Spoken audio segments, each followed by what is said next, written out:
Hi, everybody, and welcome to TNM Unplugged podcast, when we elevate your mind, your heart, your soul, and the spirit to the next levels of yourself. And today we have an exciting guest.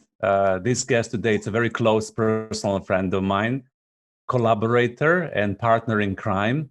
Marina Jankovic is joining us today, and the topic of our conversation is going to be: how do we use intuition in coaching?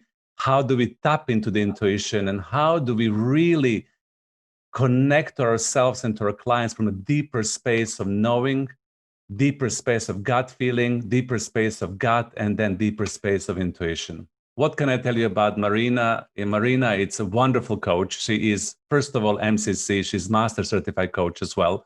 She's also a mentor coach who mentors a lot of the people around the world around their core coaching skills. She has 15 years of international experience in business, also in talent development, and also in executive education. Before she became a coach, she was also managing global diversity and inclusion programs with a huge multinational company operating in more than 180 markets around the world. And she was building the diverse pipeline of talents and inclusive cultures. Marina also worked across the industries with a lot of leaders and a lot of coaches, and also empowered the leaders and coaches to step into the higher self and higher purpose to their wide leadership role. What she does today in her leadership work and in her coaching work is she develops her business acumen, leadership experience, coaching mastery. She also develops transformational programs that positively impact people, organizations, and societies. She also brings the psychological depth and holistic approach in her coaching, and she also supports her client to develop to the thoughtful leadership, to care about the planet, to care about our ecosystem, and to care about us creating and expressing our deep and shared values. Welcome, Marina. Wow, thank you so much, Zoran, and thank you for that wonderful introduction. A long one, but I did enjoy listening to you. And I want to also thank you for doing amazing things also for us coaches. And speaking about mastery, I know you are MCC as well, but I genuinely believe that mastery stops when we stop learning. So the moment we think how amazing we are, actually we are done with mastery. So I just love being a part of TNM community as well and learning from all of you. And I love doing these podcasts because I learn something new, and that's the way also how I challenge myself. So today, I think this topic is important. It is big. It's not even only focused on coaching work. I think intuition is something that we know we have naturally, everyone. Mm-hmm. I think it's the question how we really use it, how we access our intuition, and what can it do, not only for our clients, but what can it do for us as individuals, that we enjoy our work and we enjoy our life. So that's something that, I love reflecting on. And I think it's also something that we can link to probably some tips for coaches or future coaches, how to avoid maybe some traditional approaches that most coaching schools teach, I would say. And I would say how we simplify sometimes what we can and make things a bit more liberating. So I'm excited to be here, and thank you for having me.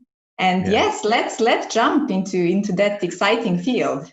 Yeah, and I think it's great for us to share our journey in connecting to our intuitions, because from my perspective, connecting to intuition, it's also a journey of connecting to yourself. And sometimes in this process of discovering you and discovering your inner workings, your inner self, we end up in being and developing the relationship with our intuition and relationship with ourselves. So I'm curious, in your life journey, how did you start connecting to intuition and listening to this inner voice inside of you? What kind of got you, propelled you, inspired you to begin trusting that part of you? Well, I would probably go a little bit back at the beginning of my coaching journey.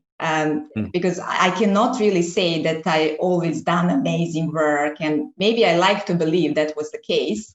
But actually, it changed a lot for me when I started working with my mentor and when I started listening some of my recordings. And then I discovered that probably I was doing many, many things wrong, still keeping maybe coaching conversations at that surface level.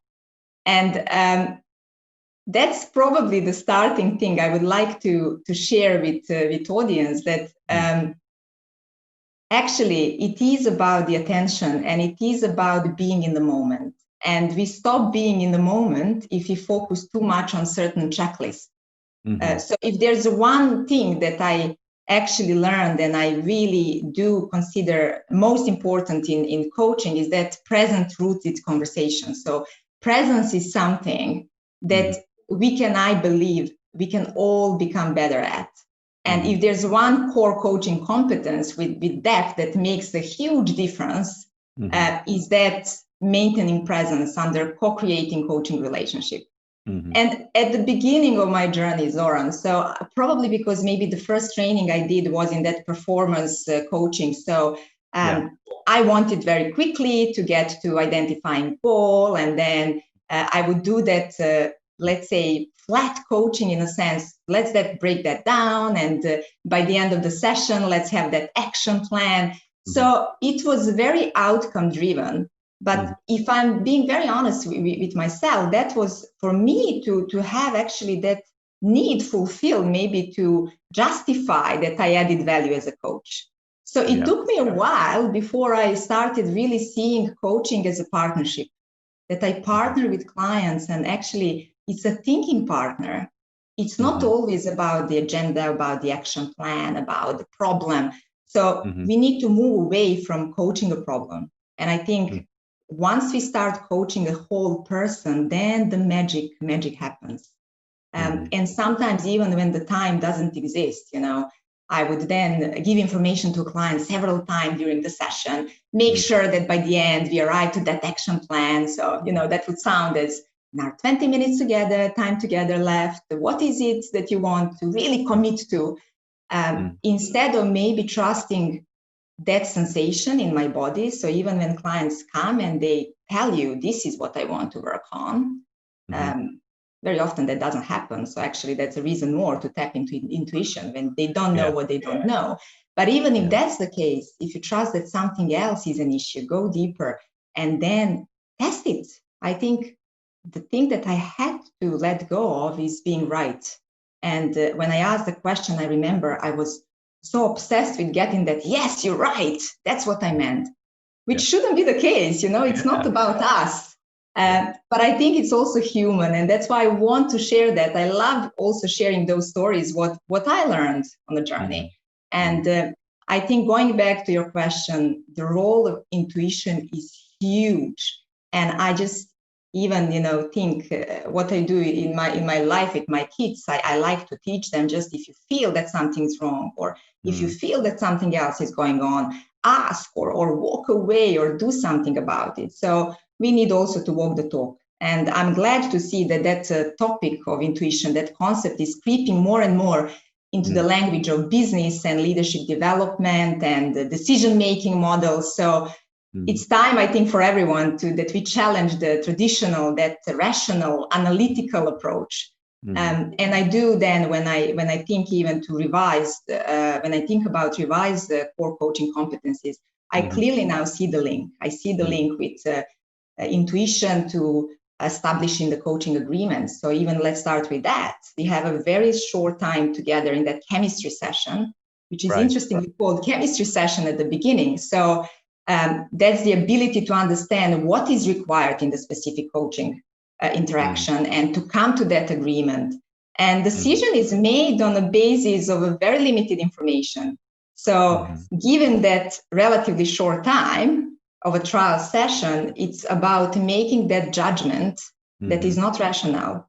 And I think that will take place more at a non-conscious level. by the coach. Probably more experienced coaches arriving at that decision more quickly, but it's also the decision is made by the client as well. So we don't tend to think in that way. We say chemistry session, but I think that's the beginning of using your intuition. That's it. And also establishing trust and intimacy with the client. Right.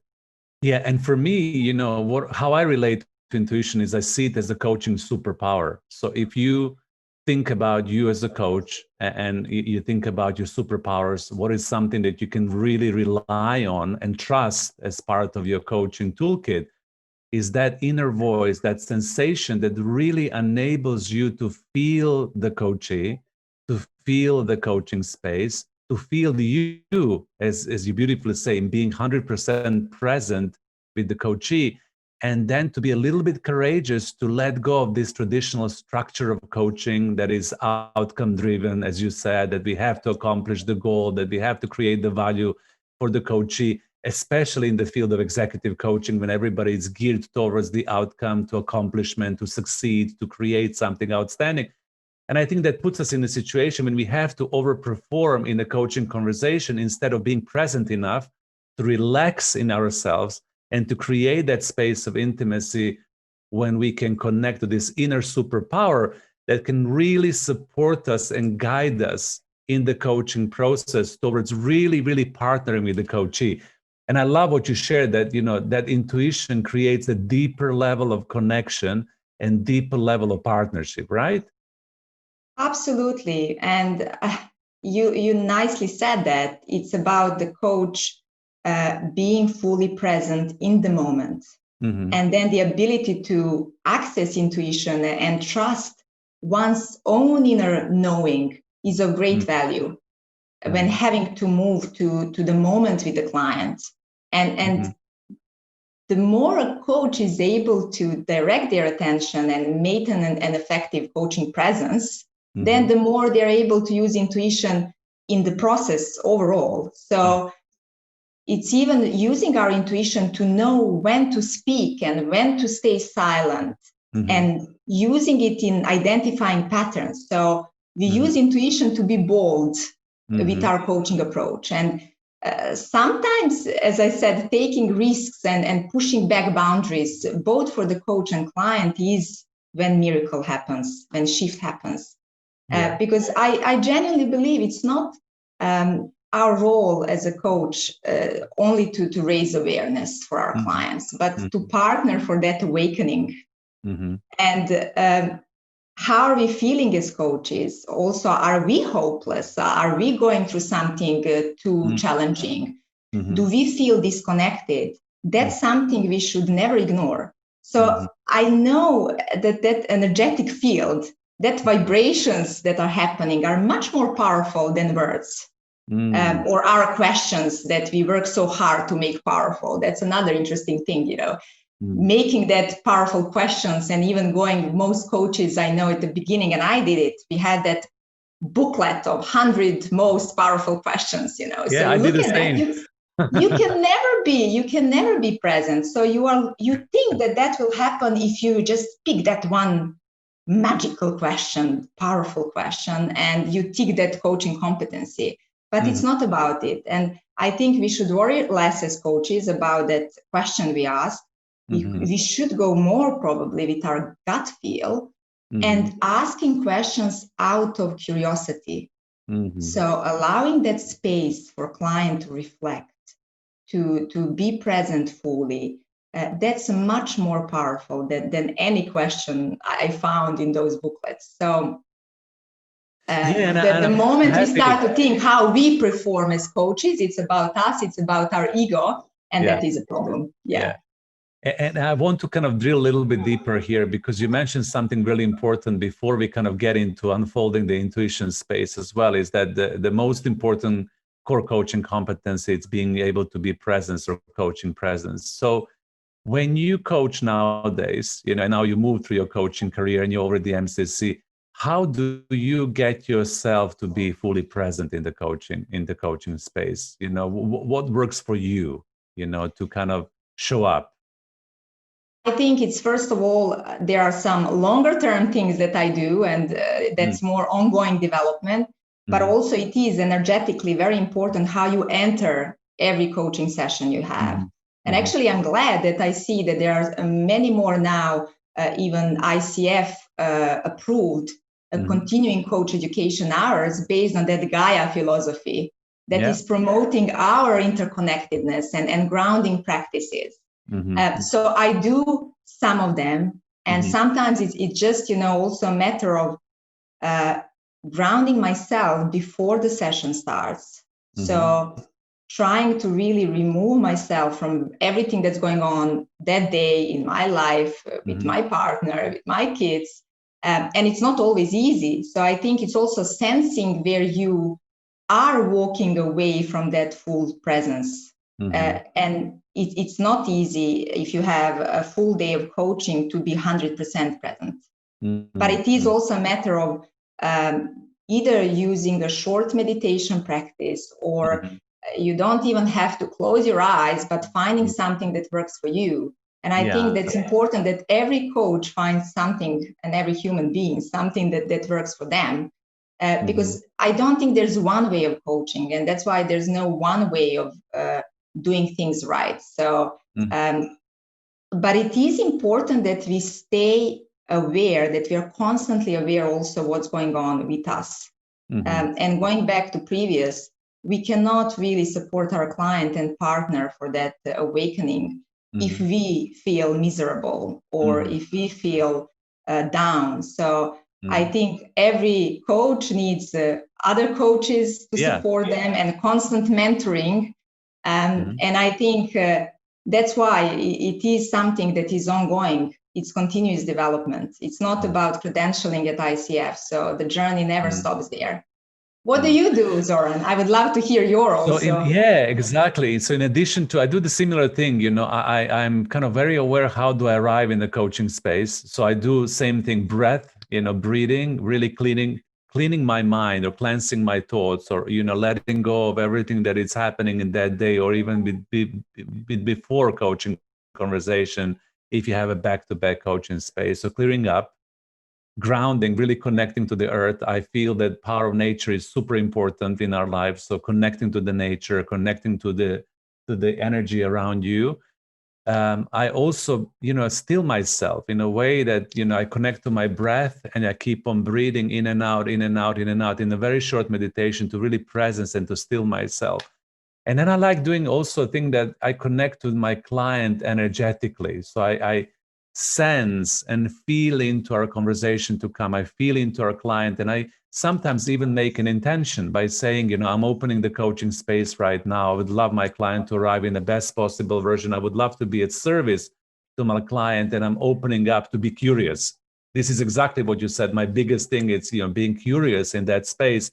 So when somebody arrives, I'm there, available and present 100% with them, and everything else fades away. But we are just present in the moment together. And I think that's wonderful. And I also sometimes do this with my clients as well, especially with the executives that I'm coaching. The executive coaching space, it's very stressful, very demanding. And, sometimes you have people running from one meeting to another meeting to another meeting, and they end up in a coaching, and they carry out all of these things into the coaching space. And it's not easy for them to get into that connection with themselves with the coach, because there's too much going on, So I would then tell them, okay, let's slow down. Let's breathe together. Let's stand up. Let's stretch. Let's kind of get into your body, whatever works for you, let's kind of presence yourself so that you can leave the things behind you and you can step into that space of presencing inside of the coaching. And I think this is a very important steps. Sometimes we forget to do them because they feel a little bit awkward, and, and feel like, oh my God, can I really do this? But I think when we do it, then the quality of our coaching interaction goes to a completely different level, right? So that's what I do. I fully agree, Zoran. And actually what you described, just even starting conversation, you feel energetically that it's needed. So you are putting your intuition in action, even with what you said. And I think that makes a difference, because then it's not about that horizontal coaching. It's more transformational. It's less about the problem. It's not, even with executives, mostly they know what they need to do. So if they come to your session and they say, well, Zoran, help me to prioritize my task, they know how to prioritize, right? They have 20 plus years of experience. So that's not the issue. And I think that's the moment where actually you can decide as a coach to ask very different questions, or when you can even ask, is this a good moment, or let's work on something together, let's partner. And I think adults, we are wired to learn in a different way, and we are all curious. So for years, actually, I thought that I was doing a good coaching because I had some forms and, again, action plans. But that's not what sticked, because I would see the same clients coming back to my session, reporting some progress, if any, but that wouldn't stay. So that's why that's not something that I can say actually was a good use of their time and money. And I think it's actually, that's a really good space to explore what is it that we can work on together as partners, as thinking partners with our clients, that client wouldn't be able to work on their own. And I think that's the kind of thing where actually you can go much deeper, because the moment they start expressing themselves in that way, you can feel a different energy. You can hear them saying some things that normally they wouldn't if you approach your session in a traditional sense. So I liked your example, and I think even that chemistry session is a good way of us coaches also bringing our full self, because I challenge often when I read or I see in some articles, like, just focus fully on a client. So on the one hand, I understand what it means, but on the other hand, we coaches, we are whole people as well. Correct. So you bring yourself, and I think it's a nice way to share even more about your approach, to share how you use your intuition, to share what's important to you, or what your vision as a human being is. So I think all that together can then add value to client, and can also add value to us, because it will make our coaching practice much more enjoyable. And, I would love to also unpack something else with you, because that's kind of my struggle in life, that, in relationship to intuition, because I have this ongoing dance with intuition, as I call it. Sometimes I trust my intuition 100%. And sometimes my body tells me, or my inner voice tells me, do this, ask this question, be still, be quiet. And I'm able to follow it really, really well. But sometimes, I don't. I don't listen to this. And sometimes I literally override that inner voice. And sometimes, even though my inner voice is saying to me, okay, now is the time to be quiet in this coaching space, or now is the time to ask this question, which is completely unrelated to the topic of the conversation, something that just comes from inside out as inspiration. And then I freak out, and my mind saying, okay, hold on a second, put this aside, this is not the right moment. Let me ask you what I really think I should ask you next. And that dance between listening to your intuition as a coach and not listening to your intuition as a coach is something that I'm dancing with all the time. I am like observing myself in that space. And I can say honestly, especially to the new coaches that are listening, sometimes I'm really good with that. And sometimes I just don't. Do you have the same thing? Do you have this dance of listening and not listening? How does it work with you? I do. And what I hear you saying is almost trying to justify that intuition-driven reactions with ourselves sometimes. And I think that's a struggle between, when you say intuitive, okay, I'm going to do now something completely different, or let me suggest something, or let me ask off the topic question.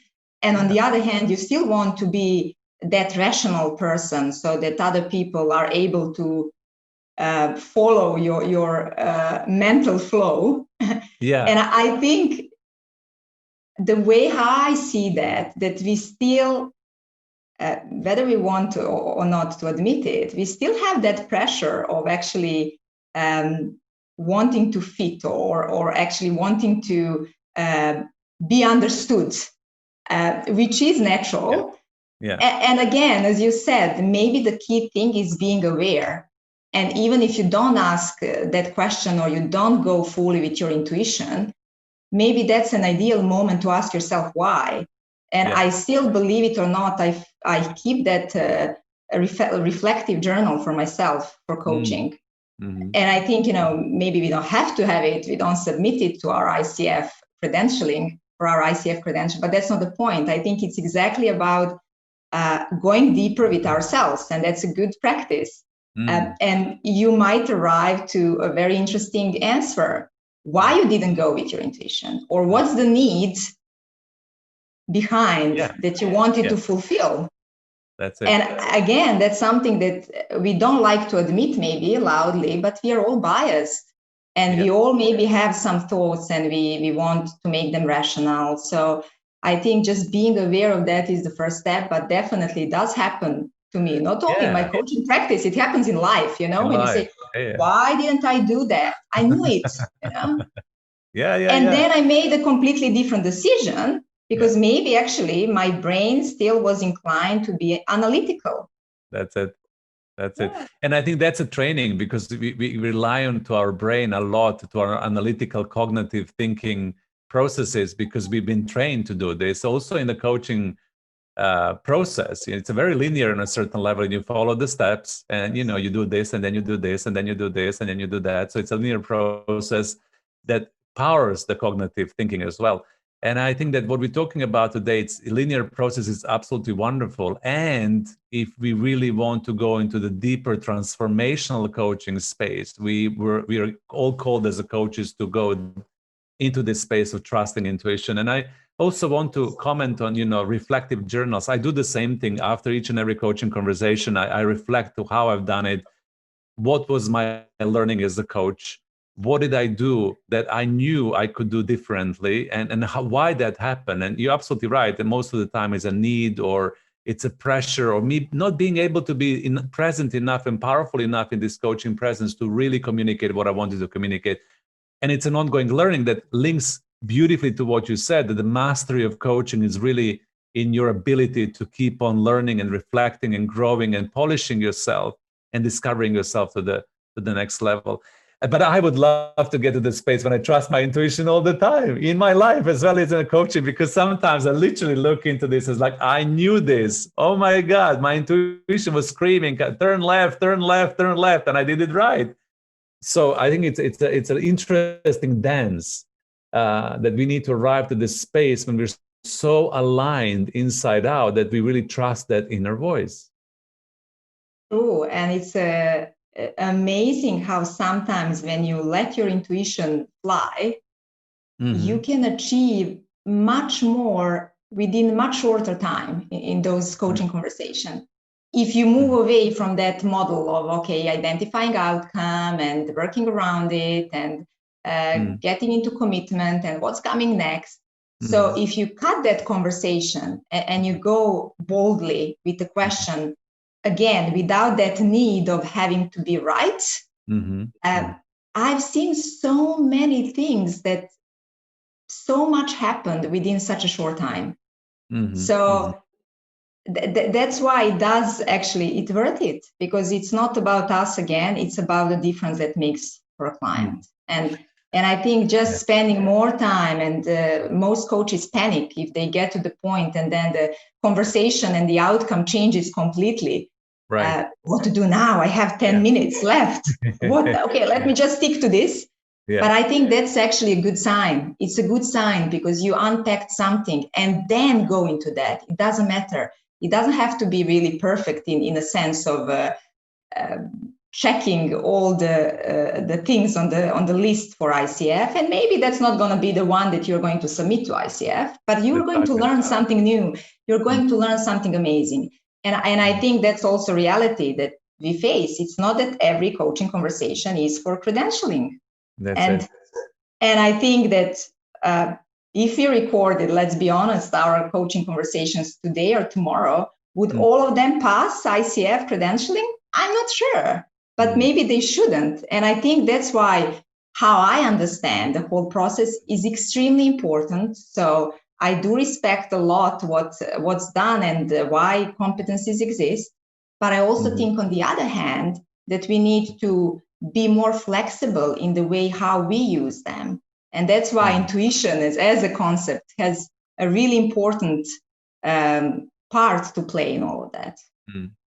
So we really want to give, especially the younger coaches, a permission, to connect to themselves, to listen to the intuition as their coaching superpower, to allow, for the questions to pop up. Because like you, I can share from my experience that the most transformational questions I have ever asked in the coaching presence, in the coaching space, were driven by my intuition. So I would listen to something so deeply.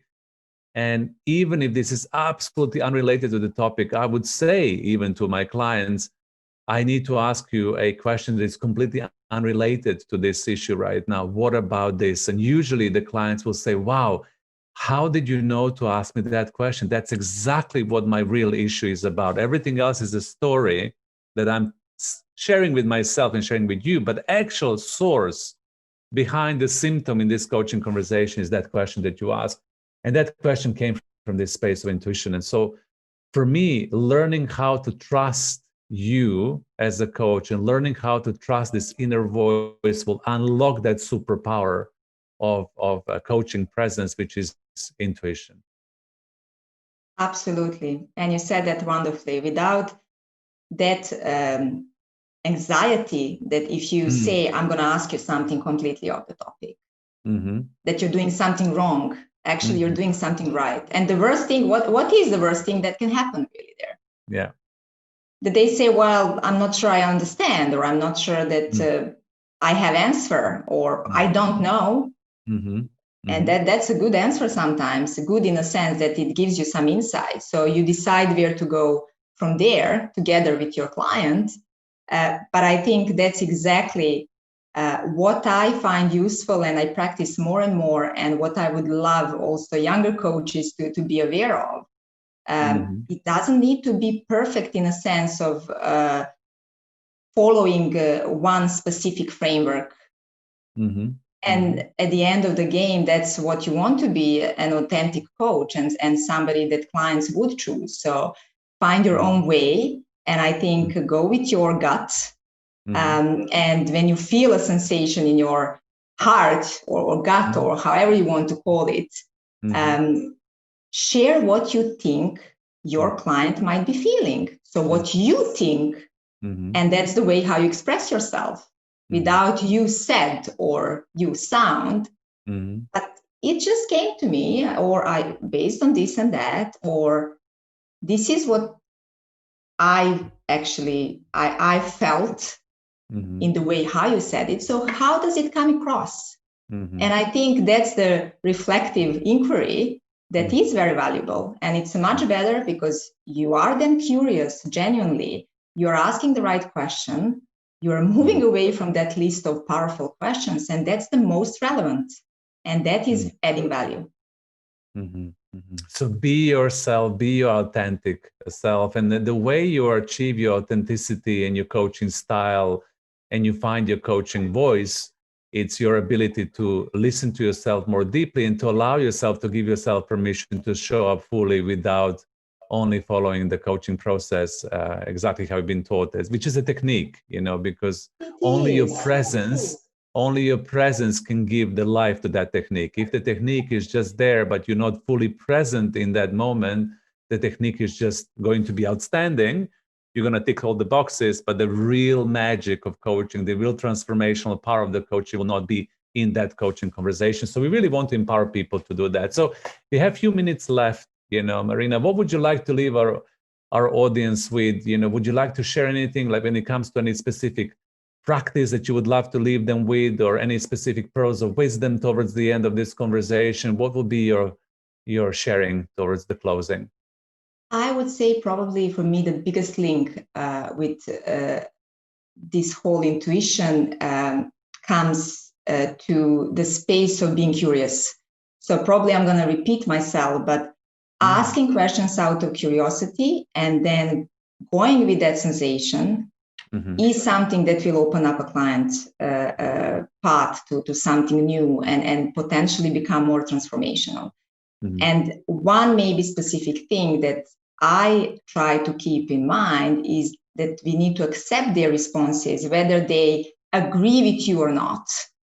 And if you're wrong, which happened to me wrong, I mean, quotations last week, and I asked a question, at the end of that, my client managed to name the emotion he was feeling. And I just thought that was such a valuable outcome.